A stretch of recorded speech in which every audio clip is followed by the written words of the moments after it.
Hello, everyone. Welcome back to the Slingshot from levees.org. Today is a special episode. It's episode 15, and the name of the episode today is Katrina. And we're going to be giving that catastrophe the attention it deserves in the next hour with my colleagues. You all know me. Sandy Rosenthal. Also joining me is Rudy Vorkapik, originally from Chicago, who came to New Orleans the year prior to Hurricane Katrina in 2005. He founded and produced a satirical newspaper called The Levee with the mantra, "We hold nothing back." It's the first newspaper to call out the Army Corps of Engineers for its wrong designs and construction. Stuart Loeb is an engineer who followed levees.org and the levee and has been motivated ever since. Welcome, Stuart, and welcome, Rudy. Thank you, Sandy. Welcome, Thank you, Stuart. Sandy.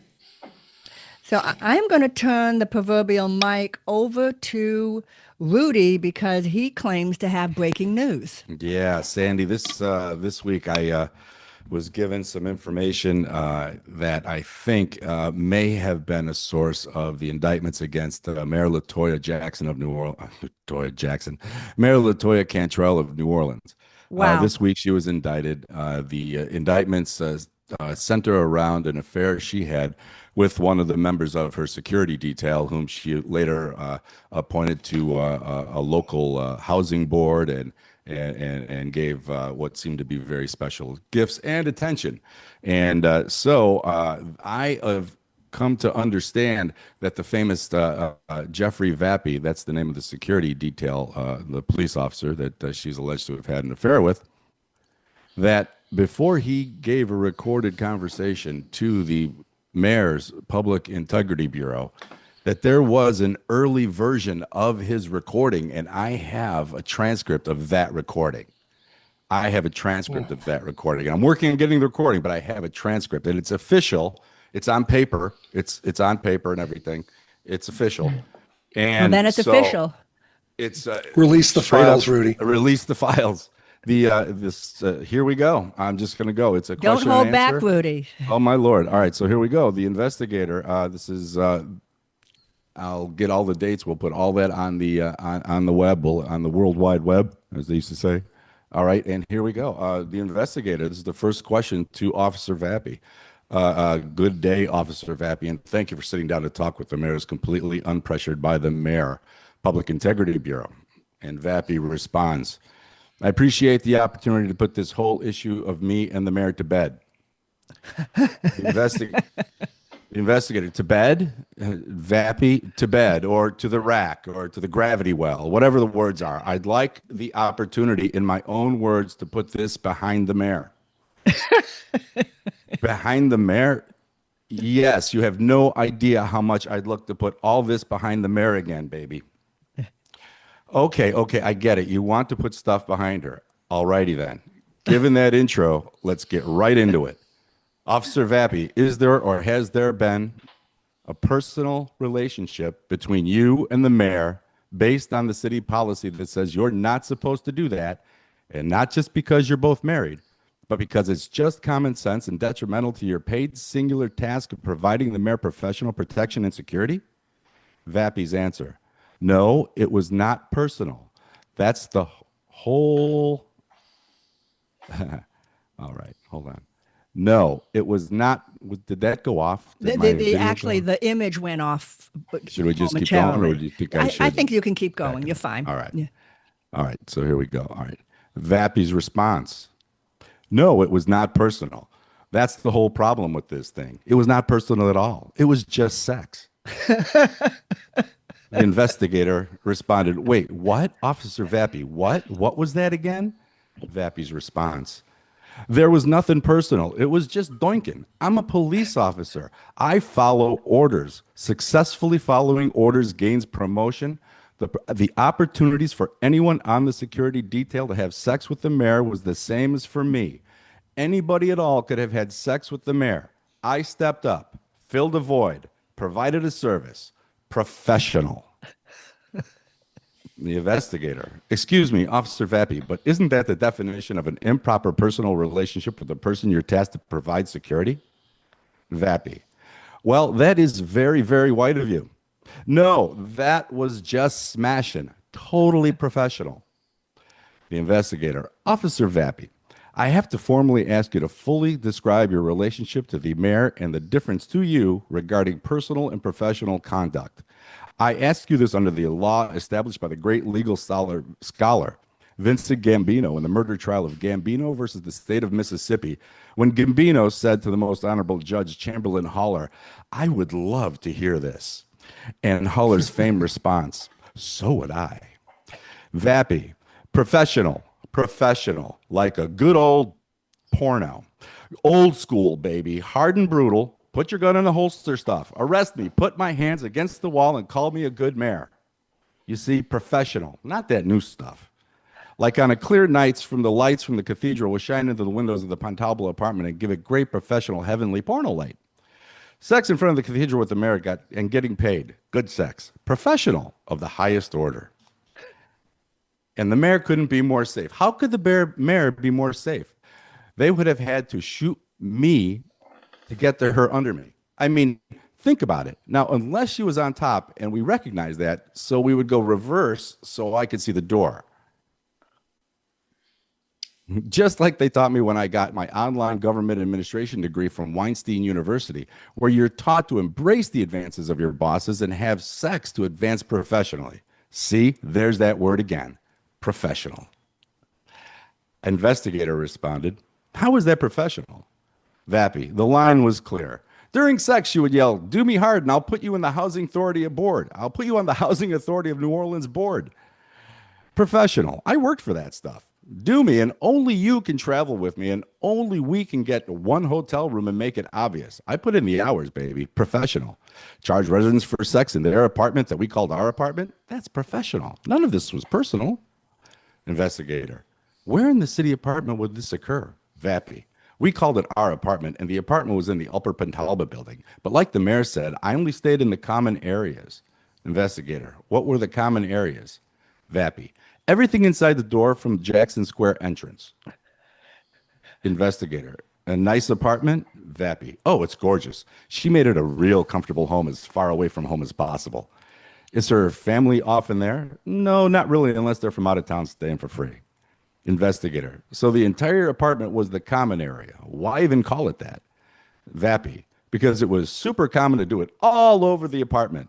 And see, there you go again. It was common. See the pattern? Professional. Investigator. Was there any place in the apartment space that was off limits? Well, I'd say the only place I didn't personally water down, so to speak, was the plants on the balcony. I used a water can for those, and I had clothes on. Professional. What do you mean by personally water down? What can I say?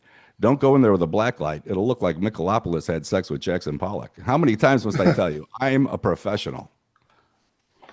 Investigator.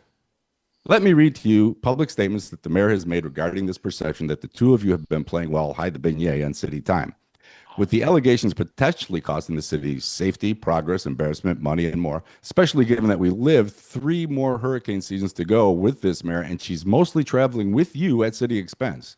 The mayor has said, and I quote, by the time I complete my tenure in mayor in 3 more hurricane seasons, I would have slept with half the city of New Orleans based on false allegations that come my way sometimes daily. This is only one of them, the mayor added. If I were a man, you would not be texting me about this bullshit. She would go on to comment, referring to your city-sponsored affair and your pending divorce in which your wife alleges you confessed the affair to her. This is a personal matter as it relates to the Vappy family, and it's none of my business, quite frankly, none of yours. As it relates to my involvement or the false allegations, I've responded to that. I get them all the time, and they just haven't stopped. It's really interesting. They haven't stopped, and I don't expect them to. As I've stated, based on the false allegations that come my way, by the time I finish this job, literally, accused of sleeping with half the city of New Orleans, both genders and all pronouns, I'm known as TD sometimes and Teddy other times. So with that, false allegations, that's basically all I have to say about that. What do you think about the mayor's comments, Officer Vappy? She's absolutely right and professional. They have accused her of sleeping with half the city. That's a joke. She has not slept with half the city. The truth is, she's only slept with 25% of her security detail. Let's get the facts straight because that's professional. Thank you, Officer Vappy. Perhaps we should start over. Well, that was Professionally done. some comic relief. Thank you. I needed that. I needed that. And I think what a lot of people are thinking is that our mayor gets the prize for most disappointing. But Yeah. but that's a I whole think she's worse. nother whole I think nother. she's I think she's worse than Nagin. I think she's become worse than Nagin because in my mind, Nagin didn't know what he was doing, and she does.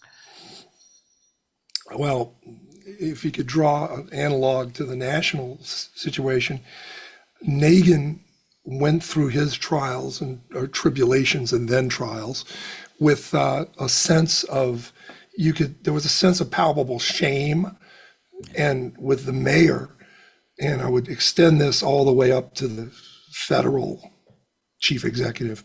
There's no sense of shame. They just will come back and say, I have nothing to apologize for, which is almost as galling to me as the offense itself. Mm-hmm. Agreed. Agreed. That's such a great point, Stuart. And I think she's actually going to take like the Donald Trump defense and just she's already used the words witch hunt. She's already used some of his words in the past. I think she's going to completely Donald Trump this thing up, man. Yeah. Now, I don't think she has the electoral backing that I don't think she has a future for her politically in the way there was for Trump. I agree with that. No, I mean, there's not. I'm talking about, yeah, you're right. You're so right. You're so right. You're so right. I think I'm thinking more of the, just the defense, I voted, the I outright, voted for Cantrell incredulity. twice. So did I. She was the right candidate to vote for then, but she just quit. She was the right one then. We Yeah, did, and we did what we Nagin was knew. the right one to vote for when he was voted for. It was the right decision, and they both took off the second term. None of them worked during the second term. Landrew never worked during the second term. Landrew only worked maybe 2 years, maybe a year and a half of the first term, and he was nowhere to be found. He was never around. And then and he's the one who actually cut the police. He's the one who first cut the police department. He's the first mayor that he didn't hire a police officer for 3 years. Not one police officer, not one academy class, and that's where the spiral really began. No, I didn't I know agree that. with. Also, we can look at the Katrina related. Not to jump ahead to a topic or anything, but to the restoration and recovery money for the city streets, several $1 million that Landrew sat on, and now we're having to play hurry up, where it's turned into a logistical disaster with people, their streets closed for months with no access at all, especially in the Carrollton area. It's really bad. So the roots of that, Latoya is getting a lot of criticism for that, but that goes back to her predecessor really not moving that along more quickly than he should have. I agree. I've been here 20 years. This is my 20th year full time in New Orleans, and that's what I'll start my story because I got here a little less than a year before the levees broke. Did you say the word And Slurpee? did I say Slurpee? I hope Slurpee? if I didn't, I hope I did. Okay, I thought you would talk to us. We don't have Slurpees in New Orleans. Oh, We have snowballs. no. So Rudy, you were going to be the first to discuss. We're calling it Katrina 5. So it's Friday, Saturday, Sunday, Monday, Tuesday. Yeah. And those 5 days. For any New Orleanian, those are 5 days of a transition from from today's standpoint was happy-go-lucky to 5 days later. So, Rudy, you want to go first? I'm happy to, Sandy. And it's funny when we discussed this, all we had to talk about was Friday, Saturday, Sunday, and Monday. And like Stuart mentioned, like before the show just started, he goes, I don't need notes for that. No, we don't need I notes. don't need notes for that. Nope. That will always be stuck there. Well, Friday, before the storm is when it first really kind of came on the radar. You know, it was heading towards Florida. It was a small one. It was, and it was just kind of sitting over Florida. It was just kind of sitting there, but it wasn't moving, and it was just raining, and it was just dumping rain on Florida. So Friday, I had just moved here. I was a reporter and editor in Chicago. I had moved here, gotten engaged the day I moved here, and so I was rebuilding a career, a journalism career. I was freelance writing, and one of my gigs was I was covering that night a New Orleans Zephyrs game. And I was interviewing a player who was from Chicago and who was almost hitting 400 and in the minor leagues, and it hadn't been done in a long time.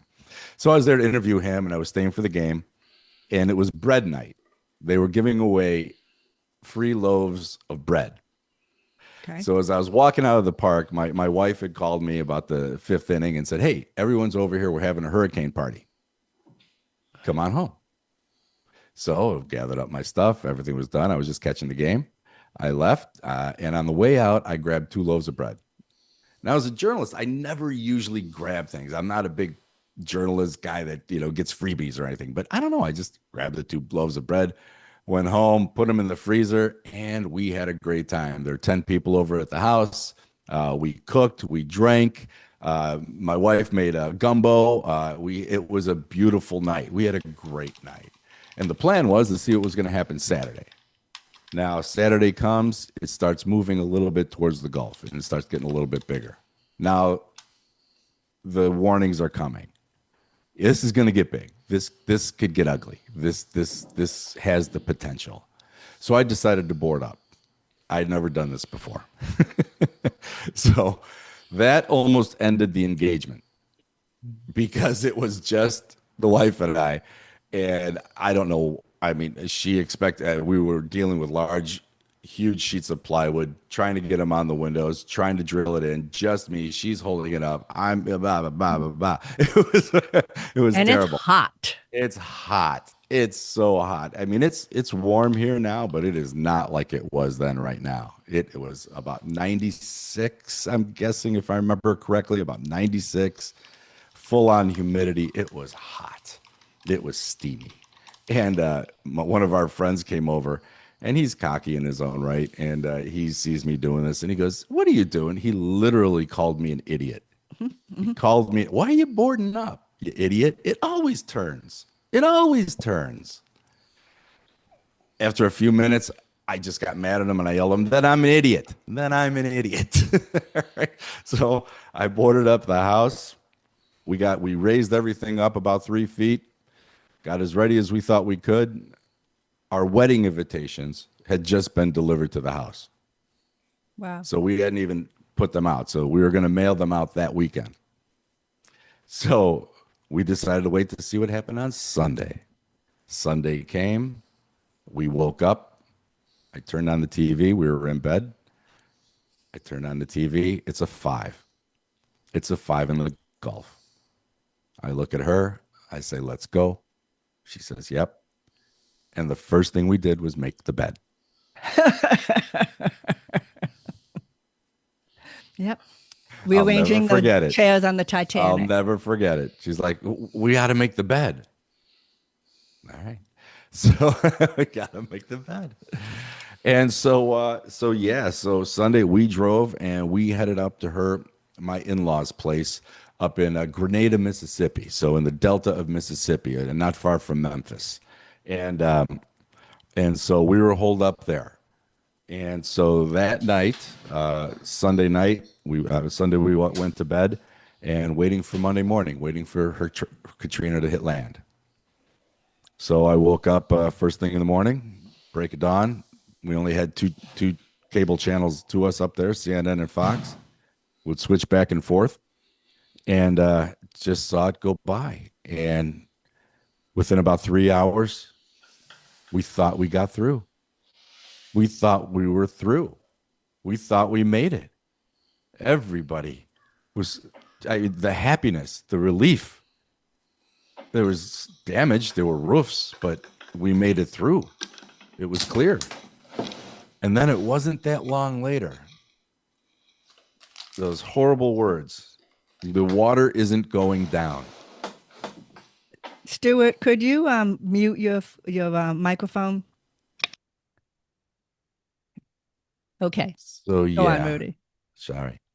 So yeah, those words, the water's not going down. And no one knew why. Nobody knew. And then those first pictures from the helicopters of the water streaming through the levee. And just thinking, how do you stop that? How do you stop that? What can you throw in there? The scale of it on TV was not nearly as big as it was live. That's the problem with TV and scope. But that was the horror. That's when no one knew when it would stop, what was happening, how to stop it, who was there, who was in the way, where it would end. Stuart, and you can unmute and if you'd like to tell us about your 5 days, we're ready. Well, on Friday, as Rudy was saying, it looked like it was a clear shot into Apalachicola. I remember the trajectory on Friday was Apalachicola, and it just kept nudging westward. And it's never going to make it to New Orleans in 2 days. Well, it did, as we all know. So on Saturday, as the trajectory was getting closer, I had just purchased a Catalina 27 with a partner out in the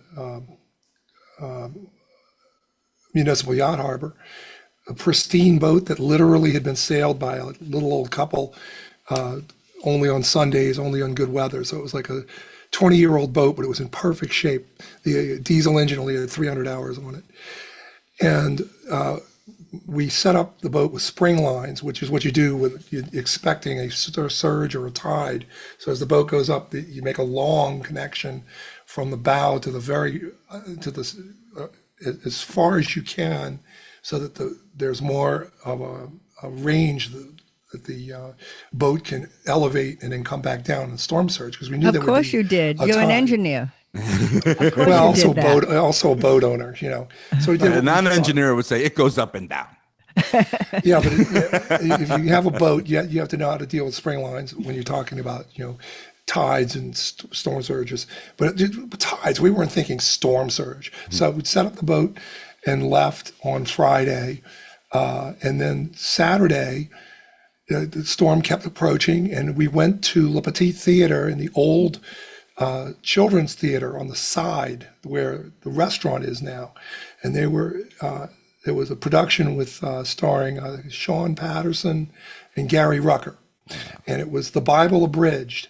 And we were in there, and only about a third of the audience was there Saturday night, because at that point they had started talking about seriously Category 5 and moving closer to New Orleans. Better think about leaving. Sunday morning, woke up, and it was mandatory evacuation. And my wife had to be talked into giving up her apartment downtown, leaving that. Her landlord said, "You need to get out of here because there's not going to be any power. There's going to be days of powerlessness, and you just need to pack up and go." I don't think he wanted tenants in the building. If it turned out to be as bad as they were saying it was Category 5 and everything. This was in an old converted electrical plant or electrical service building that is directly across the street from the CAC. So it's a big brick structure with walls like a foot thick. So it seemed like it'd be a safe place to be, but he said, get out of there. And then our house uptown was, just a standard stick house from the early part of the 20th century. And, we weren't going to stay here either. So we packed up the 9-year-old, and on Sunday, because we had two households, it took us a while to get out, and we got out like at dusk at 5:30. And I thought it'd be a good idea to go out Highway 90 instead of take the interstate going east. We originally were going to go west, and we had arrangements in Dallas with friends, but it turned out that they had a cat allergy. They couldn't handle cats. So they rescinded their invitation. And so we said, well, I guess we'll go east. We have relatives on the east side in Florida. So we headed out through the Wrigley's. And as we crossed through the Wrigley's, I remember water flowing into the lake through the channel was like Wow. white water, turbulent Colorado River looking kind of water. It was flowing into the lake, and the water level along the side of the road was just about 18 inches below the roadway. So we just barely made it out on Highway 90, got stuck in traffic on the Gulf Coast, had a Chinese dinner went to a Chinese restaurant in, I guess it was Ocean Spring along Highway 90, a big buffet thing, and ate dinner there, and then kept going east until about 2 in the morning. It took us till 2 in the morning to get to near Clearwater, Florida, and I started dozing off at the wheel, and my wife was behind me, and she said, you need to pull over. And we had just started using texts on the phone because no one could make a phone call. The system was down or it was congested. Whatever you tried to do, you could not make a phone call. But we could use this texting that no one was really using. And I will say that the entire New Orleans community was years ahead of the rest of the world, or at least the rest of the United States, when it came to texting. We learned how to text long before long the before. rest of the country. With a hammer in one hand, baby. Yeah, exactly. So we ended up in sleeping, couldn't get a room in Clearwater, Florida. And then we got up the next morning. We had a friend who had a hotel room on the beach at Fort Walton. We drove down to Fort Walton, and the roadway was closed because of storm surge. And I'm sitting there thinking, I'm 240 miles east of New Orleans. If the storm surge here has already got Highway 98 underwater just by 6 inches, but still it was closed. What is going on back home? So we made it back up to the Cracker Barrel. Speaking of topical subject, we went to the Cracker Barrel for breakfast. Are we I was still looking on at my little. Monday here? Is this Monday? We are talking Monday morning, yeah, because Monday Sunday night morning. is a Monday morning, and it's about 10:30 in the morning. Got back from the coast. It's like a 40-mile drive back and forth. Sitting in the Cracker Barrel, I had a little Yahoo browser in my tiny little screen on the phone. I was actually digging for that old phone a minute ago, little candy bar phone, and it said the levees have broken on Bob Breck's little website in text mode. And I thought, oh dear, somebody's hacked Bob Breck's website because the levees didn't break. It can't be right. But then as we wandered into the hotel lobby, there was a Hampton Inn with a hotel lobby, and they had a screen, they had a TV on with the news, and the story started filtering in that the levees had broken and there was storm surge cascading into the city. Now, it was clear blue skies at this point on Monday morning here and back in New Orleans. The levees broke hours after the storm had gone ashore. Yeah. So that is one of the original impetuses for my own personal objection to calling the flooding a direct result of Katrina, because it really wasn't. The storm surge was a result of Katrina, but the levees, the flood walls specifically, failed to hold. And that the levees did hold. You look at the entire levee system along Lakeshore Drive and along New Orleans East, none of those levees failed. It was the secondary weak points, the flood walls, the gaps, the failures in those systems that flooded the city. And it was hours after the storm had blown through on Sunday night. So that was an immediate impression I took away on Tuesday. And then finally we ended up on Tuesday in South Florida. We spent the night in Ocala, and I remember seeing an aerial shot of the Southern Yacht Club in flames, and the harbor was completely destroyed. The boats were all akimbo and washed into the corner. I said, my boat is in there somewhere. Wow. And then that was terrifying. I had sailed on it 4 times. Did you ever find the boat? Yeah, we did. And it was damaged. It wasn't sunk, but it had too much damage to make it recoverable. It was more damage than it was worth. So we scrapped it. We got down to South. Isn't that an incredible question, though? Did you ever find the boat? I mean, Yeah, no, I expected you to tell me no. You know, right? No, and most of the boats were, because it was in the harbor was contained. Most of them were wedged into the corner where community sailing is now. Just chock a block on top of each other in a jumbled pile, right. like you dump out a bucket of Legos, and it just, random pile of boats, basically. Cheers. So we ended up down on Tuesday night. We ended up at my father-in-law's house, and he said, "Well, I've signed a condo lease for you to sit, so you can stay here." "You've signed a lease? What?" And he said, "Yeah, have you watched the news?" We had not watched the news because we've been in the car this whole time. And we did, I'm sorry, we did watch it in Ocala, but it wasn't really impressed upon us that the city was going to be out of service for weeks or months. So we had a rental condo in Florida that we stayed in for 4 months. And our son had to go to school, and local school. And his school, he was going to Newman at the time. And there was no communication from Newman for like a month at all. We didn't know what to do. So we went to another school in Florida, and they agreed to admit us on an emergency basis so he could continue the 5th grade. And so finally came back to New Orleans first in January of 2006, 4 months later. And that's about So that. that was my trajectory through the storm. But it was really something on that Saturday Did night. you attend Levy.org's kickoff rally? The kickoff rally. That was January 22nd. I was here, or I don't know if I did. I don't remember. That's okay. I went to Okay. a number of rallies for Levis Yeah, so I yeah, don't really good. Well, remember thank you. those Well, things. it's okay. Maybe you weren't there for the kickoff, but you were certainly there for a lot of the kicking. Where was the kickoff? Where was that held? January Where was that held? 22nd, 2006. Where was that held? It was held at the Corps headquarters. It's called Yes, Rally I on the was there. Levee. I was there. I remember that. Over Awesome. on I River bet if I Road. look through the pictures, I'll find you. Because Yeah. for those of you that can't see Stuart, he's a big guy, very tall, Yeah. very tall. So is it my turn? Yes, Thank you. I That want to hear was this. that was really I enjoyed hearing that. I learned a little bit more about you, and thank you for sharing that.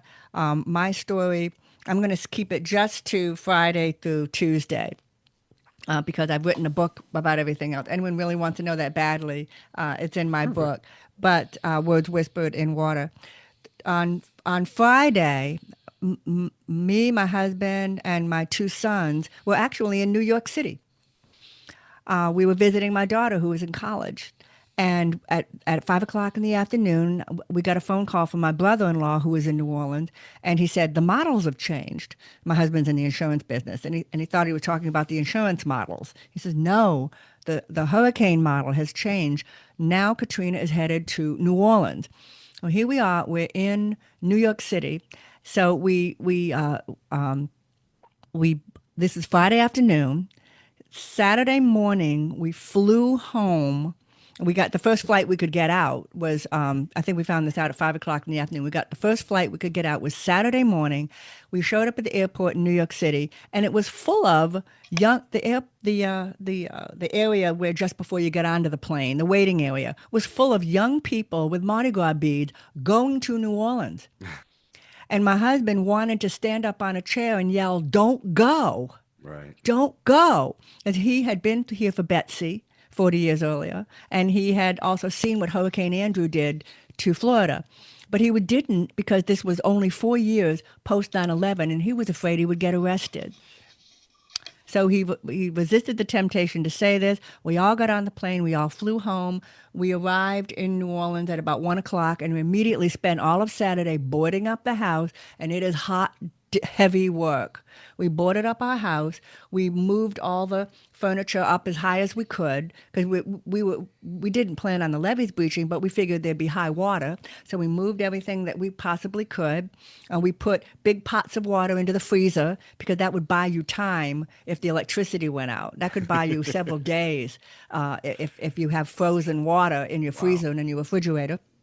We got all that done, and we went to bed prepared to leave at 8 a.m. Or no, 7 a.m. Well, of course, my husband woke up at 4 in the morning and went and checked the weather. And in the night, Hurricane Katrina had become a Cat 5.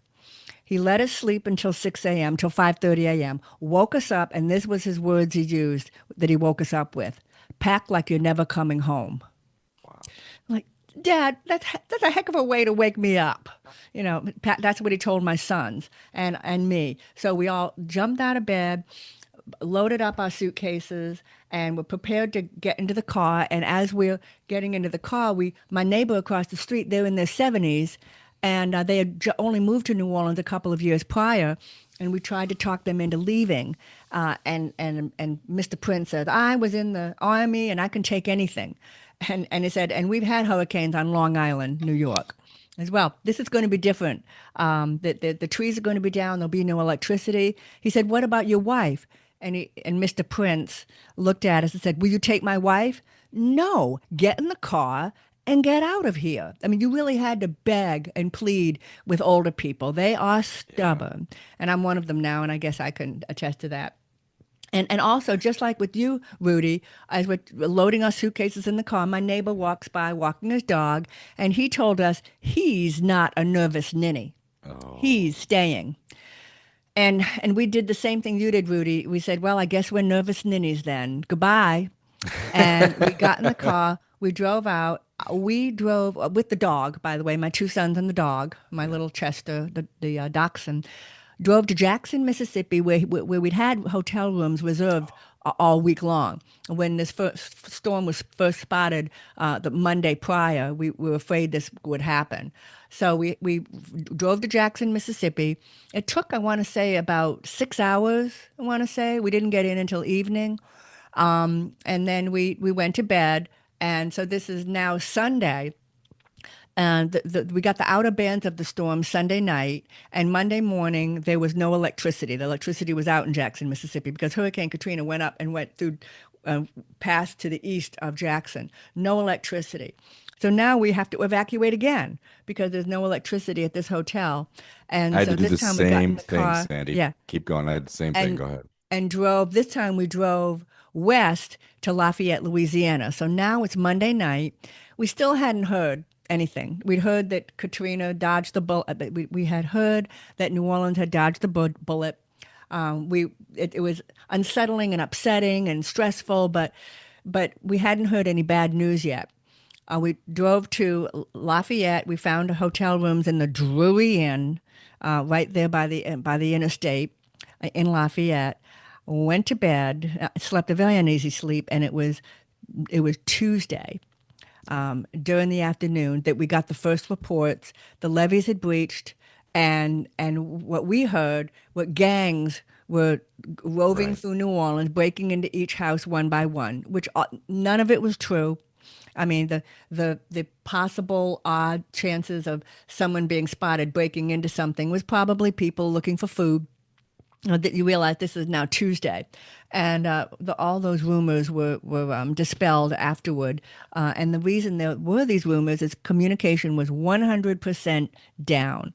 Your phone didn't work, your cell phone didn't work, and that was what prompted all those rumors. But I have to say that the worst part of that 5 days was when we heard the first news that New Orleans was filling up like a bowl, and we heard those awful, what we didn't know at the time, those rumors. That had to have been the worst part. You can get through anything, but it's very, very difficult to get through the unknown. Yeah, in our case, we were uptown and we had varying reports. Some people said that our house was destroyed, and others said it hadn't been touched. So we had no idea, even from people who had gone by. It was so strange because there were so many trees down, there were so many limbs down that even if something was okay, there was something on top of the house probably. In And we had a closing, giant, yeah, I just want to mention that to me, Hurricane Katrina, if you say the word Hurricane Katrina in 20 years, it was a moderately windy storm and a moderately wet storm that exposed engineering failures. Yeah. As Ivor von Heerden said, broken branches and wet ankles. Soggy carpets. yeah, That's what it would have been had these levees not breached. When they breached, we didn't even know the word to describe it, and we didn't even know how to Right. spell it. I yeah, mean, Exactly. the idea of little men from Mars landing was easier to accept than the yeah, possibility of these levees breaching. There was no yeah. warning that this could happen. And the first warnings of levee breachings actually happened at 2 a.m. When everyone was either asleep or had Yeah. already gotten out of the city. 2 a.m. in the morning. 2 a.m. in the morning on Monday, August 29th. That's the Right. first Yes. warning that the levees could breach. Yes. But that's not going to, that didn't do any good to anybody. No. No. And that was the beginning of life changing for everyone, in the most dramatic way perhaps we've ever experienced. Even if you've lost someone or something, to have pretty much everything that you count on for your daily existence swept away or flooded out, or however you want to say it, Even to if be you were like gone. me, my house didn't flood because I live on the sliver by the river, they call it. Yes. My son's school didn't flood. He went to school at Newman. But even for me, they didn't lose everything or lose any relatives Right. in their attic. So sad. Well, Even real. for me, it was life changing. Yes. My life upside down. You did. Right. And think about the people who were in that bowl, who were the closest to that levee, who were just couldn't get out, Mhm, didn't have the Right. means. And so many of the people who perished were mhm. people who didn't have the means, either Right. financially or through the capability because they were older. It was so Mhm. many people from just financially unable to make that move. Where are you going to go once you're someplace? What do you do then? Because you have no means. We did discuss And the stubborn yeah, elderly, of which yeah, there were many, but we didn't really discuss. So even though the evacuation really worked very well, thank it did. goodness to Hurricane Ivan 1 year earlier, which was a dry run for the actual evacuation for Hurricane Katrina. It was the single most effective, rapid evacuation of an American city in the history of the United States. Even the Netherlands was impressed with how we Yeah. did that. However, that said, way too little attention was given to people without a car, credit cards, road experience, and family out of town. Agreed. The one of the buried statistics or lesser known statistics is the fact that the Coast Guard rescued over 10,000 people from houses stranded, on their rooftops or stranded in their homes. 10,000 people. It's an amazing rescue operation that does not get heralded nearly enough Mhm. All of those in the images, as you say it, all of the images of the people on the rooftops, people yeah. holding up signs to helicopters, and it just replays through your head. It does, but you have to really credit the Coast Guard. They weren't just up there taking press No. photos. They were dropping buckets and people down and pulling people out of those situations. And many more would have died if they'd been left to languish for Yes. another day or two or whatever it would have taken. Yes. Who knows how many days it would have taken to get in there? I mean, Stuart yeah, and Rudy, remember, can you imagine being on your roof in this heat for Oh, four well, days? yeah, well, let me throw this at you. I was the same way. I had to evacuate. We evacuated to my in-laws in Mississippi. The storm followed us right up there, right through Yeah, Jackson, right up there. yeah. We had tornadoes all around us, and it ripped the roof off. We were Hmm. in the house and felt a 30-foot section of the roof peeled off, land on the roof. Saw the almost like a bleeding kind of wound, the water coming through the ceiling, and then just started pouring in. Wow. My father-in-law and I, prospective father, boy, did I make points with the father-in-law this day, though. We got up on the roof. He's a farmer out there. We had a couple of hammers, some penny nails, and some two by fours and some sheeting, and we were trying to cover it up. And suddenly a gust came. He went flying off the roof. I literally grabbed him by the chest. I literally grabbed him by his jacket, and I'm holding him on the roof, and we're fighting the wind, and we got him back on the roof. And we got off the roof. And then I the bet you next got out day, of. we ended up in Memphis and ended up in Memphis until I got back here, sleeping in the toy room of my in-laws, of my sister-in-law's place, sister and brother-in-law's place, every day waking up to the damn game Candyland. Every day I'd wake up and see Candyland. Candyland drove me crazy. And then, then then I had then we started looking for housing. We were in Memphis and we started looking for housing for people. So a dear girlfriend who was in the North Shore who had pine trees literally shooting through her house like missiles, destroyed her house. She and her old dog climbed into the hearth of her fireplace and survived as the entire house was destroyed by flying pine trees. So our listeners need to Yes. understand that, and Rudy, we'll get back to you.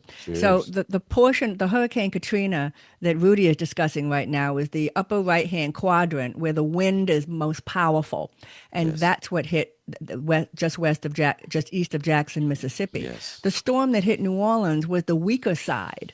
That's The, right. the, the, the lower left hand, if I'm being not very descriptive, the Perfect. eastern quadrant. Southwest.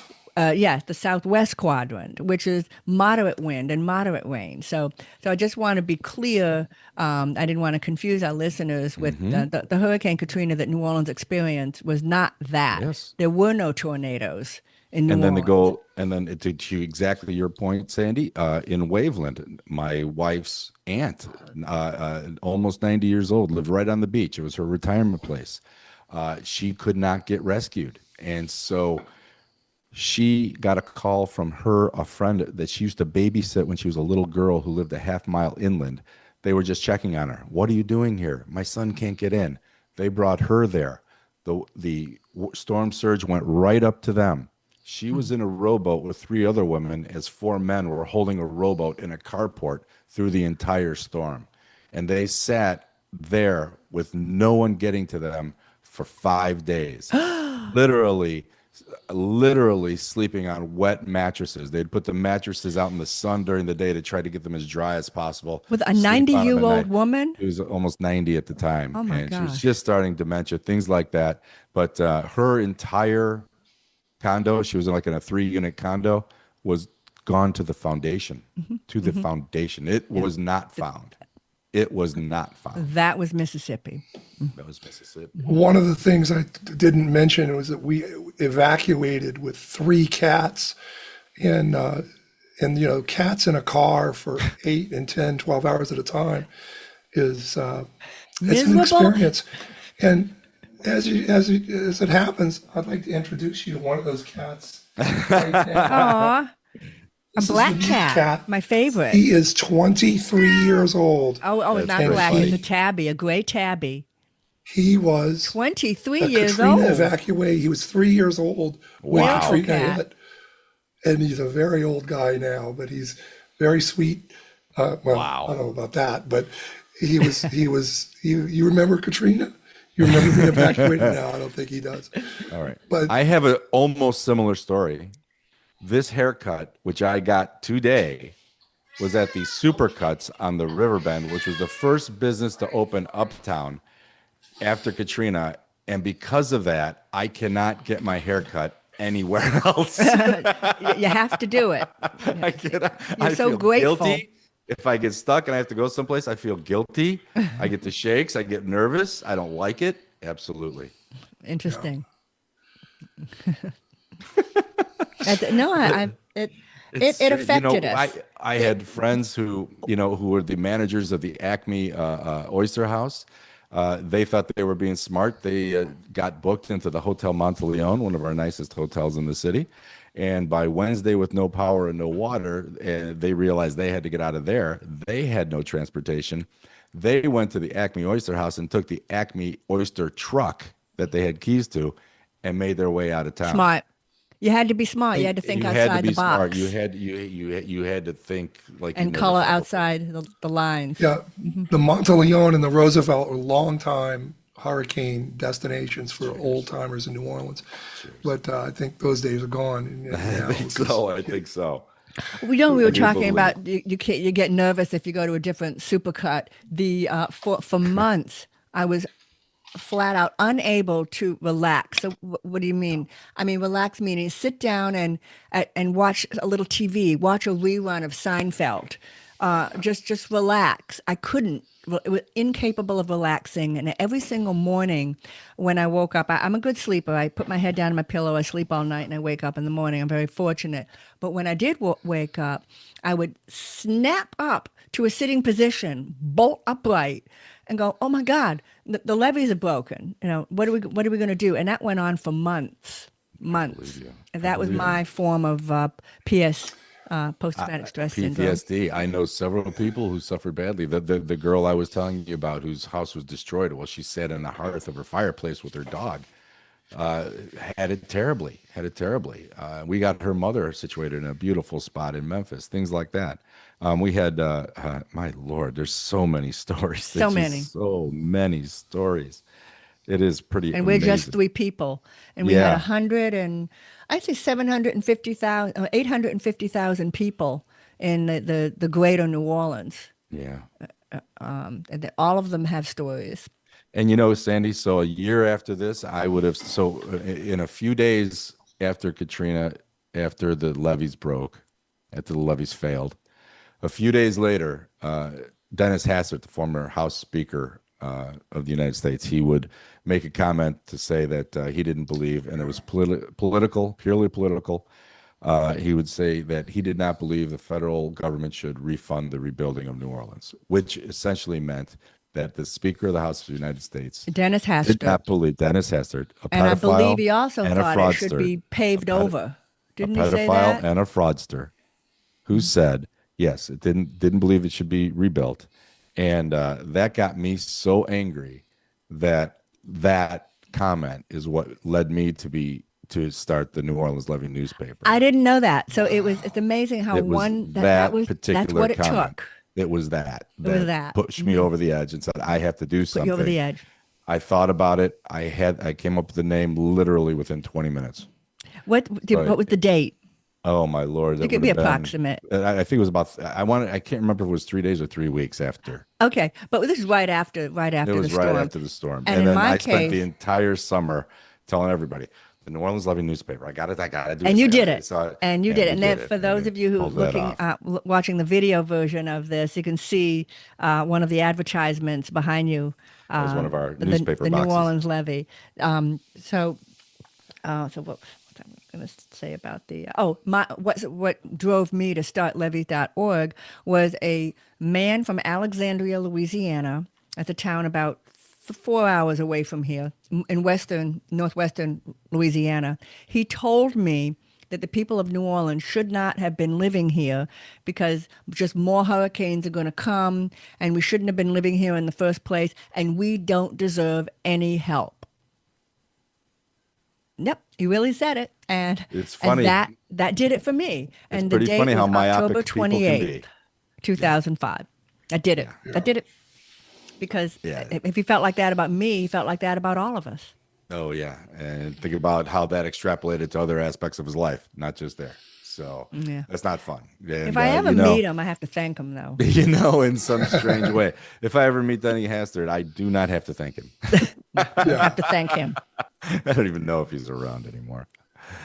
Oh, that's so yeah. funny. But yeah, Stu, do no, you have that's what did that. anything else you can add? Because we're coming up on about an hour here of this great show, Well, great I was going to episode. say as a sort of dovetail with your uh, all the commentary about not restoring Louisiana or not spending money on flood renewal and flood protection systems for this established metropolitan area that was put here by Iberville and Bienville as an ideal port city, which it still in some regards is, in terms of its geographic location and accessibility to the Gulf, et cetera, et cetera. The crushing irony over the past 20 years has been the number of disasters in places that are just almost the antithesis of New Orleans. Western wildfires wiping out cities, entire communities, the same level of tragic